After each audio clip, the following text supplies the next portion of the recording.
materinya. Oke. Matur nuwun. Assalamualaikum warahmatullahi wabarakatuh. Waalaikumsalam warahmatullahi wabarakatuh. Alhamdulillahilladzi 'allama bil qalam 'allamal insana ma lam ya'lam.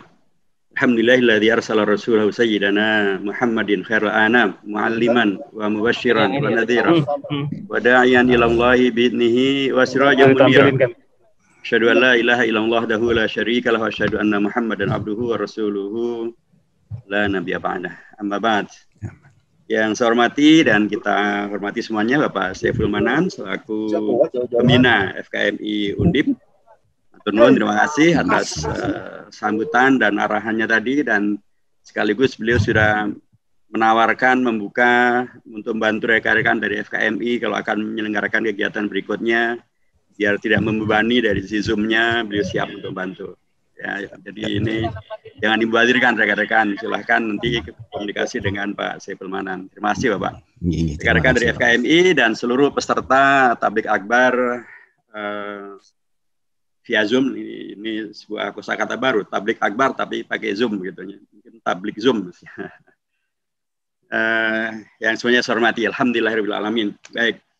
Saya ingin langsung saja, saya harus mohon maaf pertama kali karena tiba-tiba saya harus menghadiri acara nanti jam 10 sehingga waktunya saya minta untuk dipadatkan begitu ya. Mungkin saya 30 menit menyampaikan orasi saya, setelah itu mungkin ada 15-an menit kita bisa bertanya jawab. Dan setelah itu silahkan mungkin dilanjutkan dengan dialog di antara Anda semuanya sampai selesai waktu yang ditentukan. Karena saya kira juga internalisasi mengunyah-ngunyah dari apa yang saya sampaikan melalui dialog di antara Anda semuanya juga menjadi bagian dari yang dipentingkan. Baik, tema yang dimintakan ke saya adalah tentang mengembalikan kejayaan generasi Muslim yang bersifat corona. Ini coronanya diislamkan ini ya, cipta, observasi, responsif, objektif, dan nilai apresiatif. Pertama, ketika kita mempergunakan ungkapan mengembalikan kejayaan generasi Muslim, berarti kita harus ingat betul ya bahwa memang pernah ada generasi Muslim yang berjaya, dan ini bukan generasi yang senior dalam artian mereka sukses ketika mereka sudah menjadi orang-orang yang senior. Tapi justru ketika mereka masih sangat-sangat muda, bahkan masih usia remaja, mungkin masuk dalam kelompok milenial pada zaman sekarang. Kita lihat sahabat-sahabat Rasulullah yang masih sangat muda ya, misalnya Aisyah radhiyallahu anha, istri beliau juga, misalnya juga Ali bin Abi Thalib, misalnya juga Zaid Usamah bin Zaid ya, misalnya juga Ibnu Abbas radhiyallahu anhuma, misalnya juga Abdullah bin Umar. Mereka adalah sosok-sosok yang masih sangat muda pada masa waktu itu.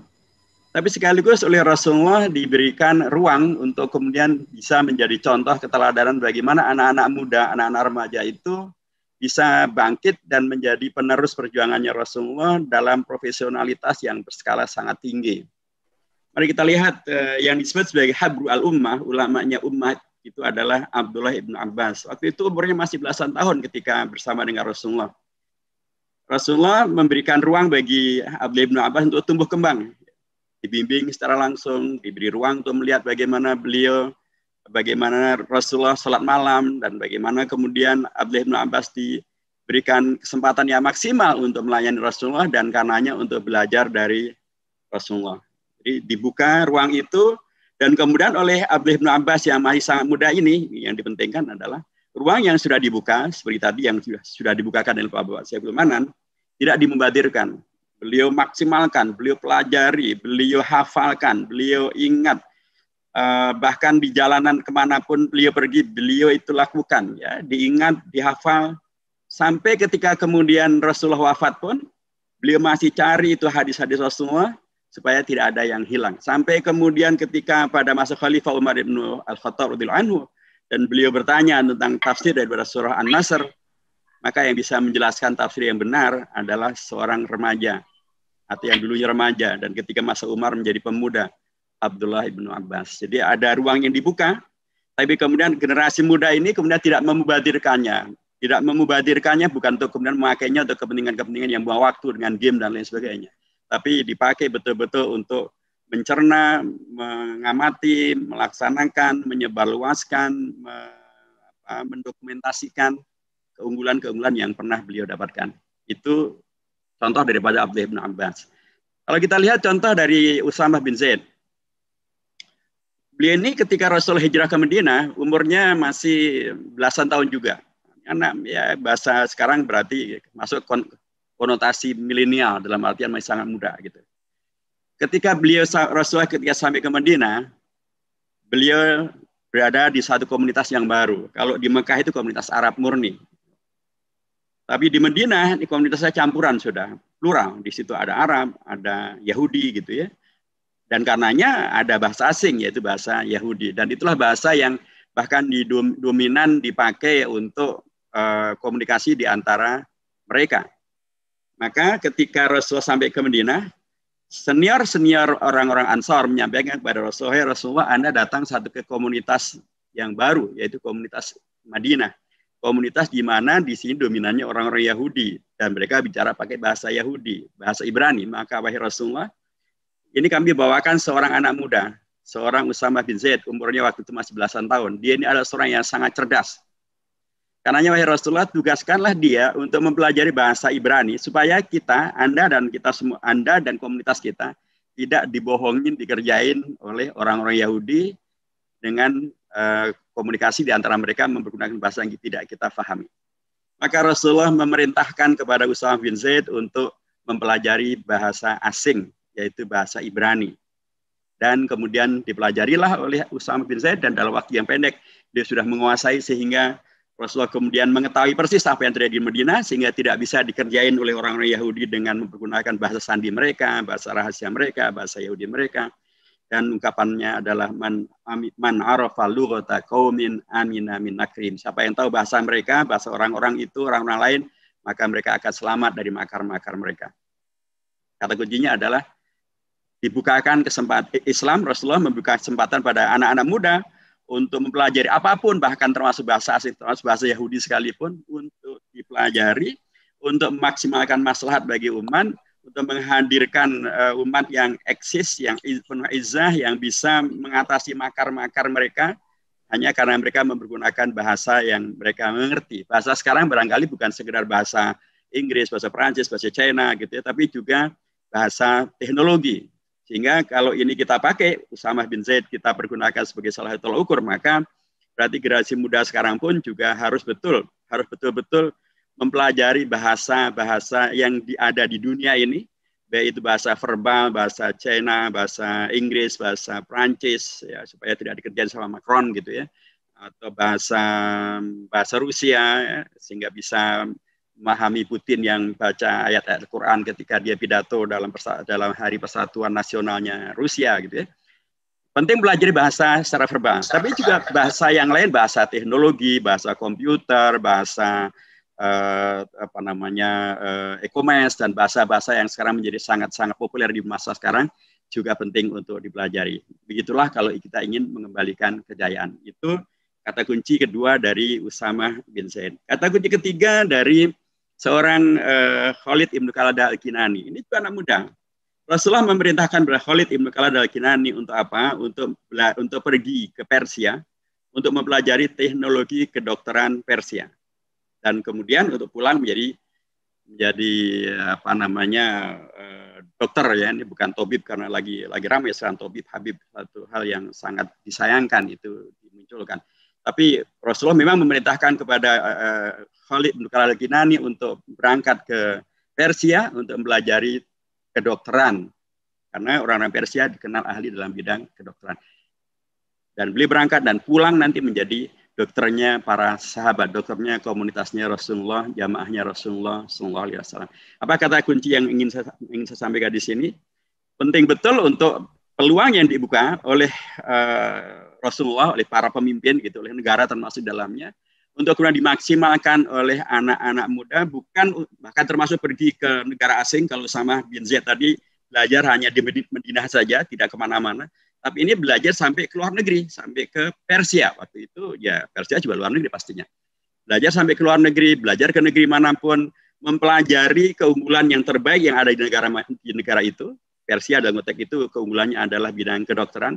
Tapi bisa juga dalam konteks yang sekarang berarti pergi kemana saja, mengambil keunggulan dari mana saja, apakah ke Prancis, ke Inggris, ke Jerman, termasuk dalam konteks Jerman hari ini kita, termasuk saya nge-tweet ya, kalau Anda menjadi follower saya di Twitter, hari ini saya nge-tweet bagaimana ada dua tokoh ya, ilmuwan keturunan Turki, satu profesor, satu doktor, dua-duanya adalah pakar dalam bidang kedokteran, ilmuwan yang ahli dalam bidang vaksin, dan mereka sudah menemukan vaksin COVID-19 yang terbukti sudah uji klinik yang ketiga dan kesembuhannya 90% ya. Dan ini akan menjadi satu terobosan yang luar biasa. BBC menyebutnya sebagai tonggak sejarah. Dan kedua-duanya adalah Muslim. Kedua-duanya keturunan Turki. Sehingga saya sampaikan di Eropa akan ada goncangan budaya ini. Karena mereka yang terkena second wave terkait dengan COVID-19, tapi sekaligus juga Islamophobia, sekaligus juga sangat sebagiannya sangat terpengaruh dengan neonazi, dengan supremasi kulit putihnya. Ternyata justru yang menemukan vaksin COVID-19 yang akan membantu menyembuhkan mereka semuanya adalah orang asing, keturunan Turki, Muslim pula.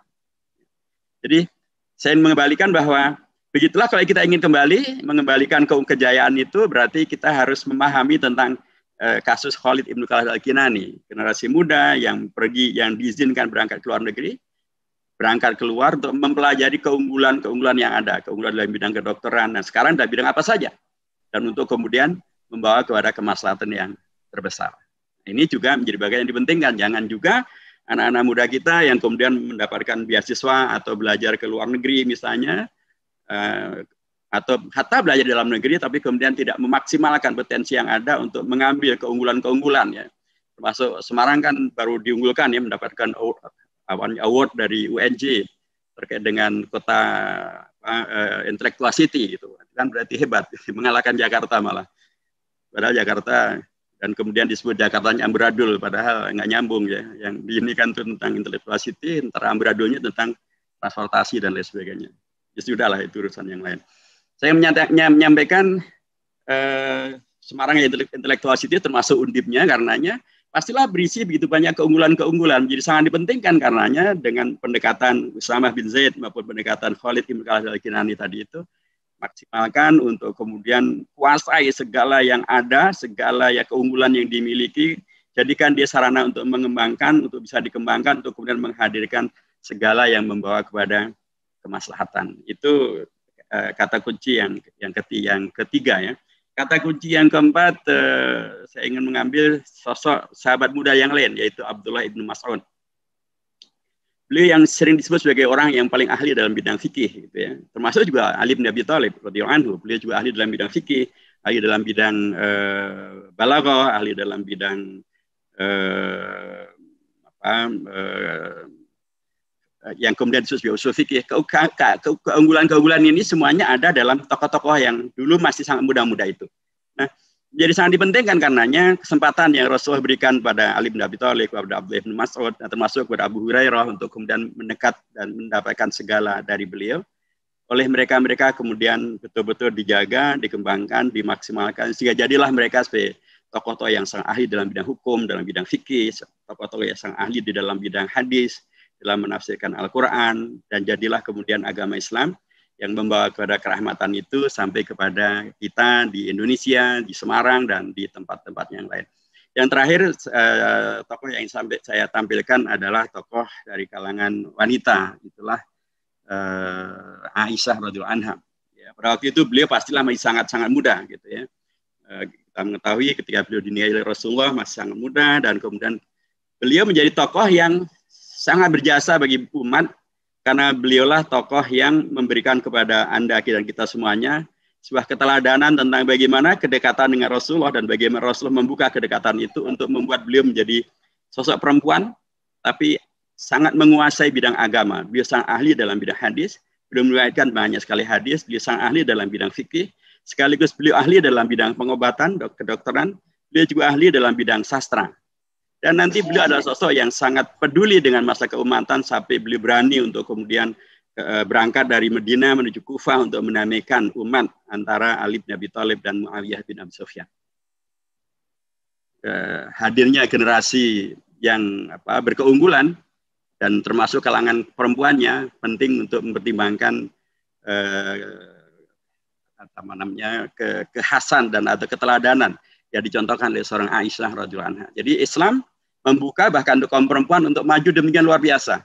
Bukan maju dalam bidang kedokteran, iya, maju dalam bidang sastra, iya. Penting betul juga umat Islam itu menguasai dan maju dalam bidang sastra, sehingga kemudian menghadirkan jiwa yang betul-betul utuh gitu ya, menghadirkan manusia yang betul-betul berbudaya yang berkeunggulan ya, karena memang Islam sendiri penuh dengan keunggulan-keunggulan itu, termasuk Al-Quran sendiri penuh dengan adab yang sangat luar biasa. Tapi juga penting juga bagi bahkan kaum perempuan pun, termasuk generasi muda perempuan untuk kemudian menguasai, sekali lagi menguasai agamanya, menguasai Qurannya, menguasai hadisnya, menguasai fikihnya, sehingga kemudian ketika mereka hijrah misalnya, hijrahnya pada jalan yang baik dan benar karena mereka mempunyai kemampuan dalam bidang beragama yang cukup, karena mereka mempunyai keteladanan dalam bidang beragama yang cukup dan baik serta benar, dan terbukti bisa dilaksanakan dan menghadirkan generasi yang berkeunggulan. Itulah 4 atau 5 sosok yang menurut saya penting untuk kita jadikan pegangan kalau kita membicarakan tentang generasi muslim yang bersikap corona untuk kemudian bisa menghadirkan kontribusi mengembalikan kejayaan. Karena kalau kita bicara tentang masalah cipta, observasi, responsi, objektif, nilai apresiatif, sesungguhnya 5 tokoh tadi dalam diri mereka nilai-nilai itu ada semuanya. Tentang cipta misalnya, ya tadi saya sampaikan bagaimana Khalid al-Kinani, observasi tentang bagaimana kemudian hadirnya Usama bin Zaid, responsif bagaimana Aisyah radhiyallahu anha, objektif ya bagaimana kemudian Abdullah bin Abbas gitu ya, apresiatif ya bagaimana Ali bin Abi Thalib ketika kemudian nanti beliau dalam peristiwa Siffin itu bahkan beliau kemudian menghantarkan Aisyah radhiyallahu anha untuk kembali ke Madinah dengan cara yang aman dan selamat. Jadi nilai-nilai corona yang Anda harapkan sesungguhnya nilai-nilai itu sudah begitu luar biasa dipatrikan ada dalam generasi mudanya binaannya Rasulullah, lanjut perjuangannya Rasulullah, dan itu adalah sesuatu yang luar biasa menghadirkan dalam bahasa kita di Indonesia Islam yang Ahlus Sunnah wal Jamaah, Islam yang rahmatan alamin, Islam yang wasatiyah gitu ya. Karena itu nanti juga akan kita lihat berlanjut ya, ini bukan hanya berhenti pada generasi para sahabat, nanti generasi tabi'in, tabi'in, imam mazhab yang 4 dan lain sebagainya itu orientasinya sejenis. Baik, rekan-rekan sekalian, kalau kita kembali menuju ke Indonesia, ya, saya tidak secara spesifik ya merujuk pada makalah yang mungkin sudah dibagikan pada Anda semuanya. Tapi secara prinsip saya di situ tentu sudah disampaikan tentang bagaimana generasi-generasi yang pernah hadir di Indonesia dengan beragam kualifikasinya. Tapi kita sekarang berada di era di mana kemudian komposisi penduduk Indonesia kita begitu sangat besar ya, dan dari yang besar itu ternyata posisi daripada rekan-rekan dari kalangan milenial dan generasi Z itu demikian amat sangat banyak ya.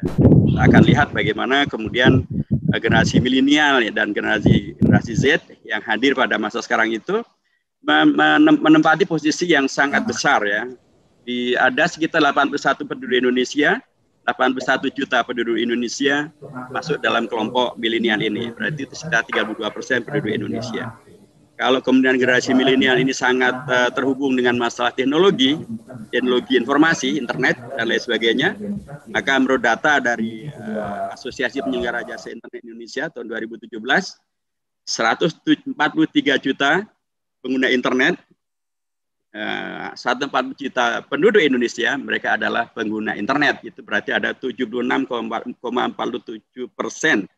dari warga yang mempunyai pilih pada tahun 2019.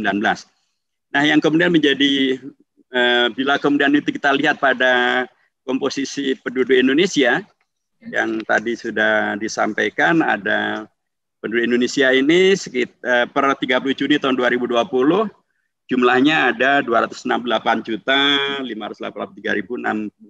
jiwa gitu ya. Yang masuk dalam kategori sudah 65 tahun ke atas ada 18,2 juta, yang masuk dalam kategori usia masih sangat muda belum produktif 66,7 juta. Kemudian yang mayoritas bangsa Indonesia masih berada dalam usia masih produktif pada angka 185,34 juta.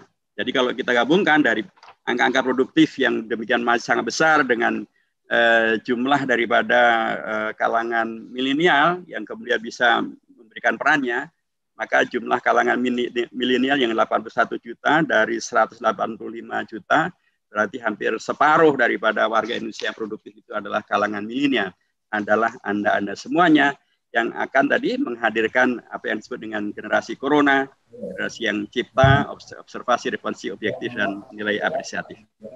Rekan-rekan sekalian, bila demikian besar potensi yang Anda miliki, dan jumlahnya juga sangat besar, ya, kemudian pun juga rujukannya tadi telah saya sebutkan juga mempunyai rujukan yang sangat besar, ya.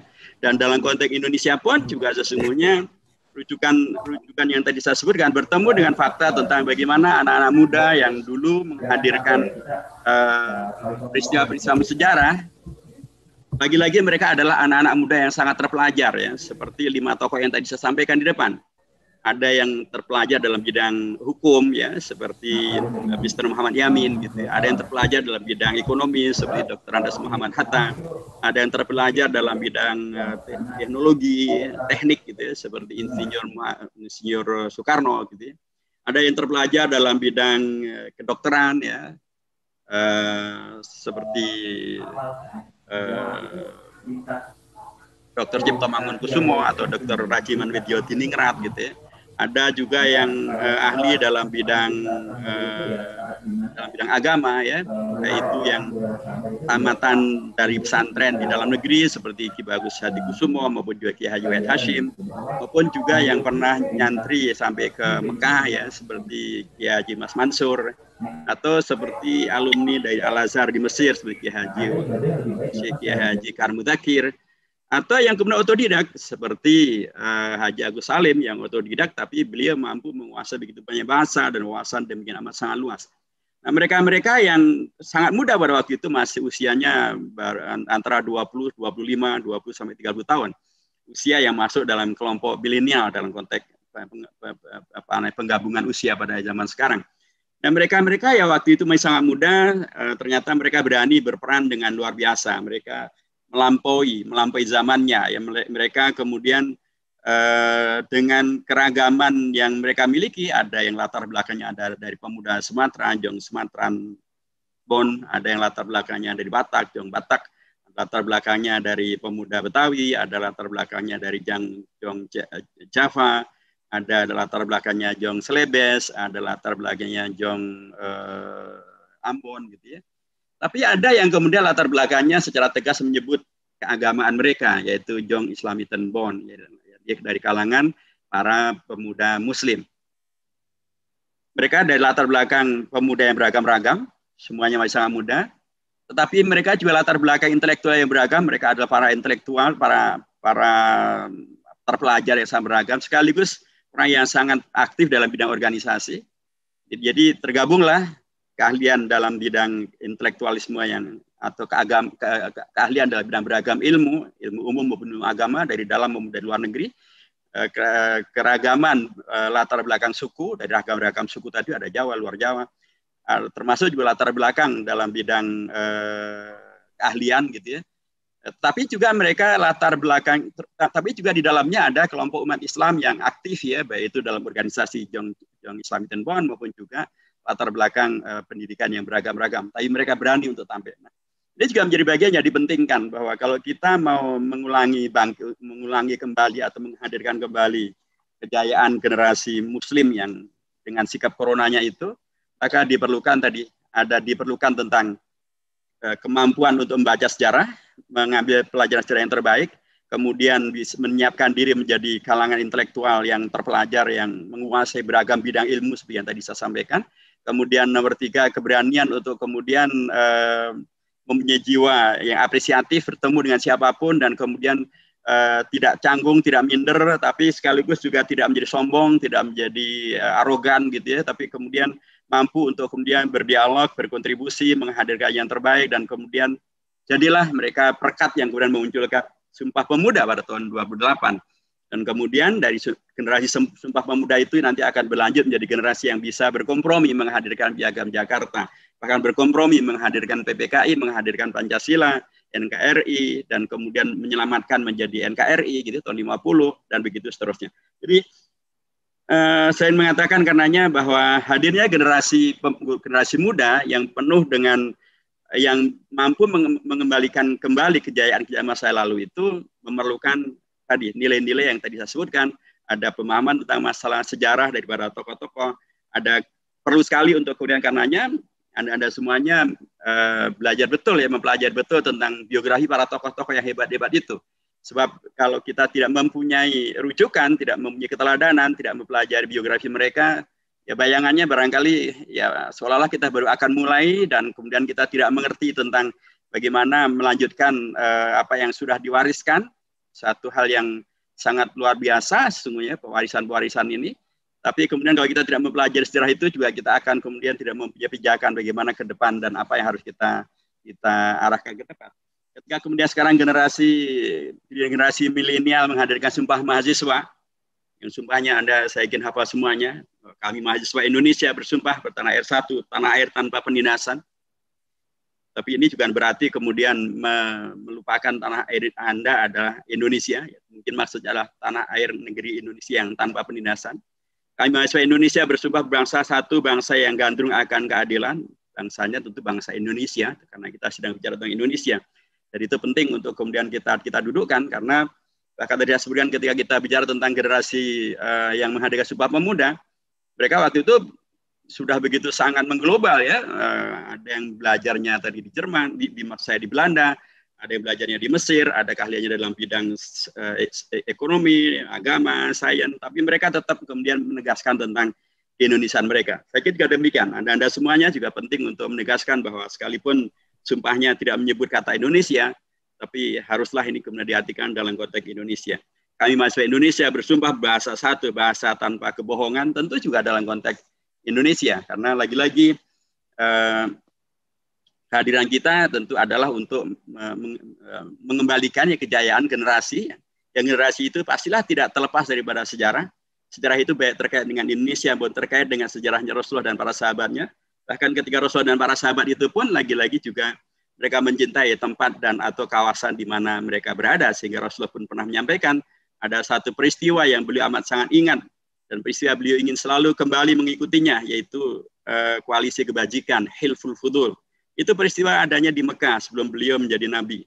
Tapi ketika beliau menjadi nabi, menjadi rasul, dan beliau berada di Madinah dan beliau sudah menang segala-galanya, beliau bernostalgia dengan koalisi kebajikan itu. Padahal koalisi kebajikan itu terjadinya adalah koalisi antara orang-orang musyrik, orang-orang Quraisy gitu yang belum beragama Islam, melawan orang-orang Quraisy yang juga belum beragama Islam, membela orang Yaman yang berdagang di Mekah dan mereka juga tidak beragama Islam, tapi orang Yaman ini mendapatkan kondisi yang ada penindasan di sana, ada ketidakadilan di sana, dan dia juga dibohongi oleh sebagian kelompok dari orang-orang tokoh Quraisy yang ada di Mekah. Nah, Rasulullah diajak oleh paman-paman beliau, Mas Hamzah bin Abdul Muthalib, waktu itu semuanya belum agama Islam, untuk kemudian berpihak kepada orang Yaman, membela dia yang ditindas, yang dilakukan pendoliman, yang mendapatkan kebohongan. Dan kemudian Rasulullah bersama paman-pamannya ini menghadirkan suatu koalisi namanya koalisi kebajikan, Hilful Fudul, dan kemudian terjadilah perang dan Rasulullah mempersiapkan logistik perangnya, dan kemudian di waktu itu belum Rasulullah tentu, Muhammad, ya, dan kemudian menanglah koalisinya Muhammad dan paman-pamannya ini. Nah, koalisi semacam ini yang kemudian yang terjadi, sekalipun terjadi di Mekah, pra-Islam bersama dengan orang yang belum beragama Islam, membantu orang yang tidak beragama Islam, melawan orang yang tidak beragama Islam juga. Kondisinya adalah koalisi kebajikan, koalisi yang menghadirkan keadilan, menegakkan kejujuran, melawan penindasan, dan itu yang menang. Nah, Rasulullah ketika di Madinah dan beliau sudah menang segala-galanya, beliau menyampaikan dzalikal hilfu law du'itu ilaihi fil Islam la ajabtu. Koalisi semacam itu bila aku diajak melakukannya kembali, maka aku akan melakukan. Ini sekali lagi penting untuk kemudian menjadi salah satu tolak ukur bahwa kalau kita ingin mengembalikan kejayaan daripada generasi-generasi yang terdahulu dengan pendekatan corona sekalipun, maka penting betul untuk mempelajari secara lebih mendalam lagi biografi perjuangan, kesuksesan daripada dan jatuh bangunnya perjuangan daripada tokoh-tokoh ini. Tadi yang saya sebutkan paling tidak ada selain Rasulullah tentu adalah Khulafaur Rasyidin, tapi juga tokoh-tokoh muda tadi ada Aisyah, ada Abdullah bin Abbas, ada Abdullah bin Umar, ada Abdullah bin Mas'ud, ada Usama bin Zaid, ada Khalid bin Khalid al-Kinani, ada juga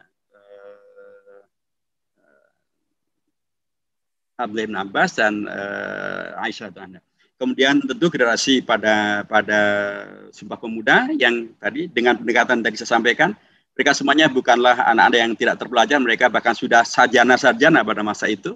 Mereka adalah para terpelajar yang luar biasa dari keragaman ilmu yang beragam-beragam, tapi mereka bisa menyatu untuk kemudian menghadirkan sebuah Sumpah Pemuda yang demikian dahsyat yang menjadi soko guru berdirinya negara Indonesia. Jadi demikianlah rekan-rekan sekalian, sebagai generasi penerus memang Anda mempunyai satu pihak ya, mempunyai rujukan yang demikian sangat banyak, sangat kaya ya, dan Islam ya yang kita yakini dan kita jadikan rujukan untuk menghadirkan dan bersama-sama menghadirkan Indonesia yang diyakini kemerdekaannya adalah atas berkat rahmat Allah yang Maha Kuasa, itu memberikan ruang kepada Anda semuanya untuk kemudian terus bisa merancang ya, bagaimana dengan pemahaman yang baik dan benar itu kita bisa kemudian ikut merancang sejarah ke depan yang lebih baik dan membawa kepada lebih maslahat. Karena sekali lagi, ungkapan kalau di pesantren ada kaidah wa faqiru syai'i la yu'tih. Kalau kita tidak punya, maka kita tidak bisa memberi. Kalau kita tidak mempunyai semangat kebangkitan, kita tidak mungkin bangkit. Kalau kita tidak mempunyai rujukan tentang kesuksesan suatu generasi, kita tidak mungkin akan kemudian berkontribusi menghadirkan rujukan yang baru untuk menghadirkan kesuksesan yang baru. Kalau kita tidak mempunyai pemahaman yang baik dan benar tentang bagaimana berjaya dalam konteks keumatan, dalam konteks peran generasi muda, dalam konteks kemaslahatan yang bisa dihadirkan, ya tentu tidak terbayang. Dan apalagi tidak terbayang bagaimana itu akan dihadirkan kembali. Apalagi sekarang ini semua nilai begitu luar biasa dibuka gitu ya. Anda dengan mudah mencari apa saja di Google maupun juga di alat searching yang lain, apa saja bisa Anda dapatkan. Tapi kalau kita tidak mempunyai pijakan yang kokoh, kalau kita tidak mempunyai dasar-dasar yang kuat, ya mungkin akan tersesat kita di belantara informasi yang berkembang di sana. Fikih saja misalnya segalanya ada, untuk mau cari yang halal semuanya dalilnya ada, cari yang haram semua dalilnya ada. Bisa kebingungan nanti. Seperti hari ini juga terbongkar ya, ada satu atau dua atau beberapa orang yang kemudian membuat madu. Ya. Ternyata madunya palsu, sama sekali nggak ada unsur madunya, bahkan dari sari tebu, dari gula, dari adonan yang kemudian dia dapatkan dari mana ilmunya, dia belajar sendiri dari internet. Dan kemudian menghadirkan produk yang sangat membahayakan, karena sekali lagi berbahaya. Jadi, dan banyak hal yang lain, banyak yang kemudian meracik bom untuk kemudian melakukan bom bunuh diri, yang dikiranya dilakukan oleh orang Islam, tapi ternyata yang melakukan adalah seperti kasus di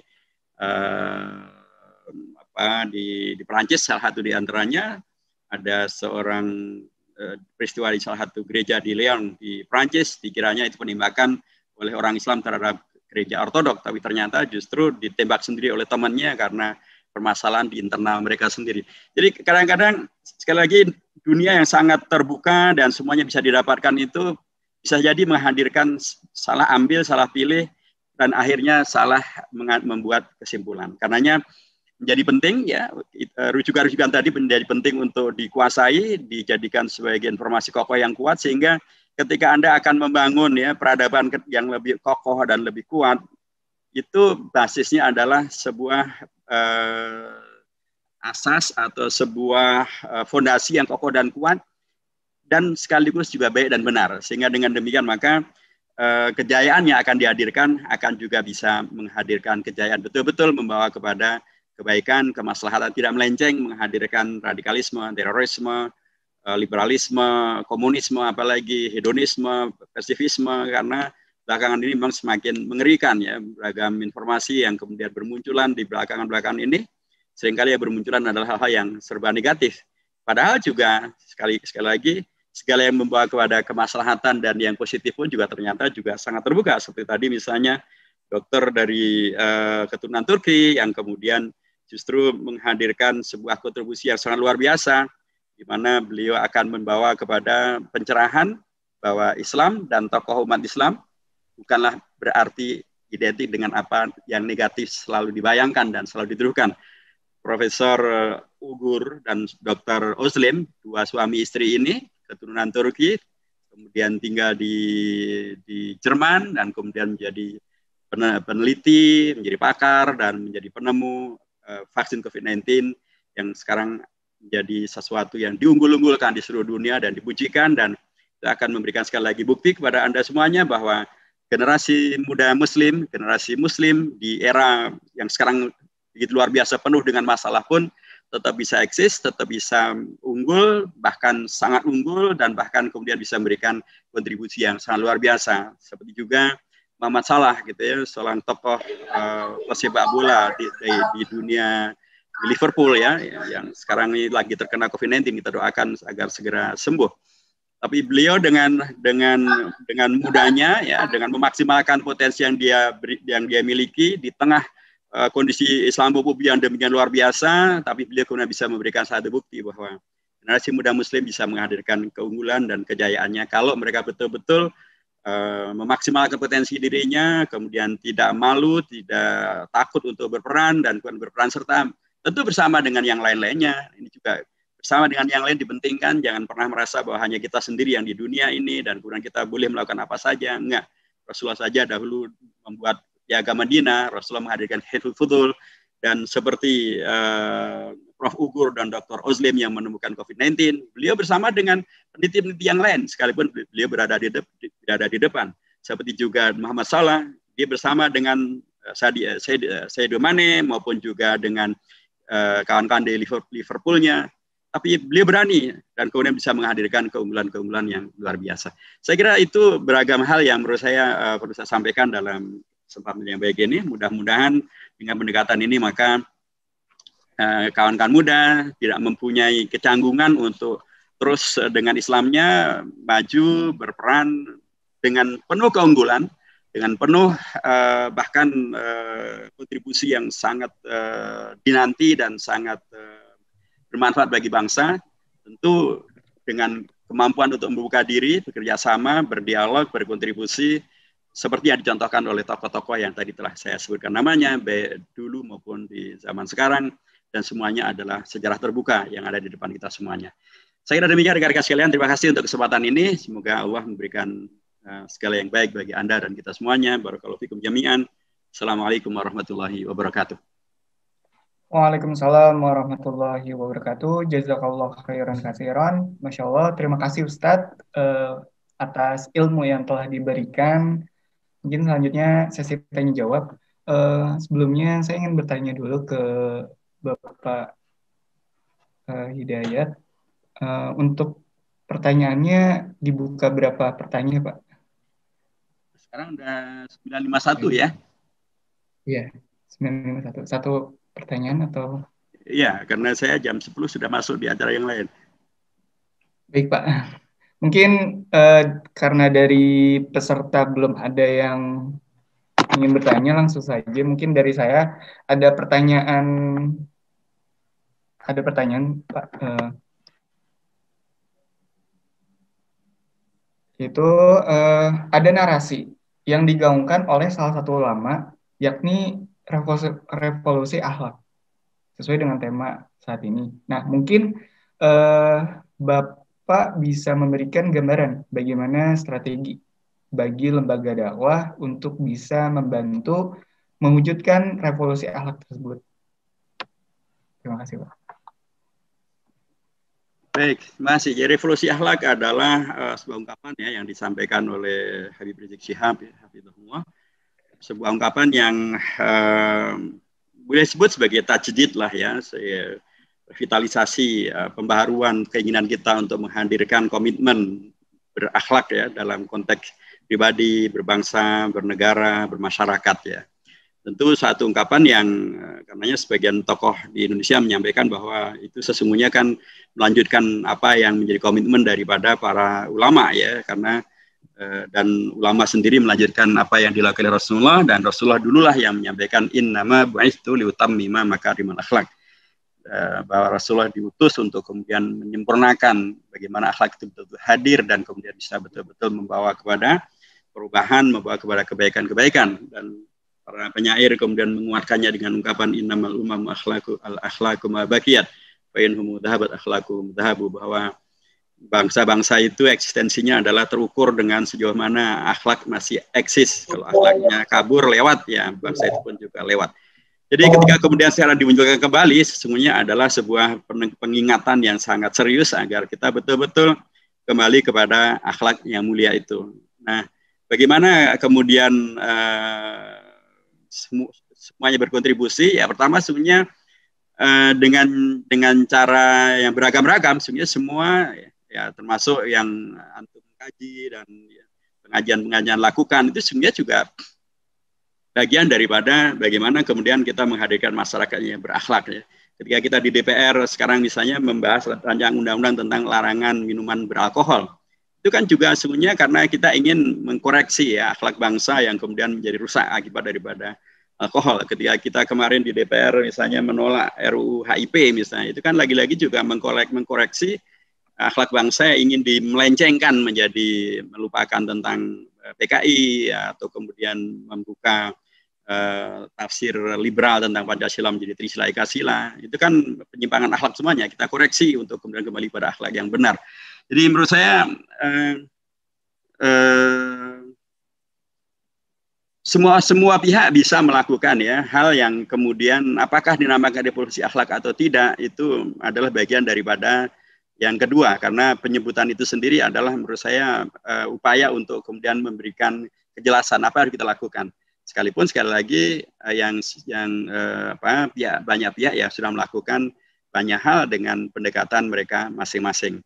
Jadi karenanya apa yang bisa dilakukan ya, pertama menurut saya tidak harus ya secara spesifik kemudian diartikan sebagai terkait dengan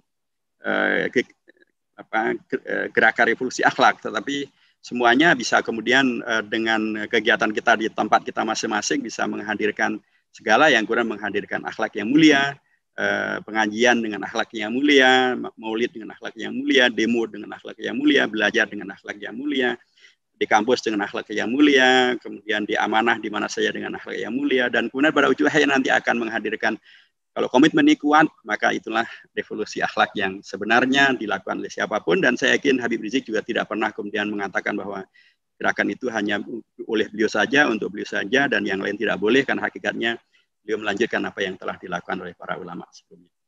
Rekan-rekan sekalian, saya kira demikian. Terima kasih. Saya mohon maaf sekali ini karena saya sudah di absen untuk masuk ke acara yang berikutnya.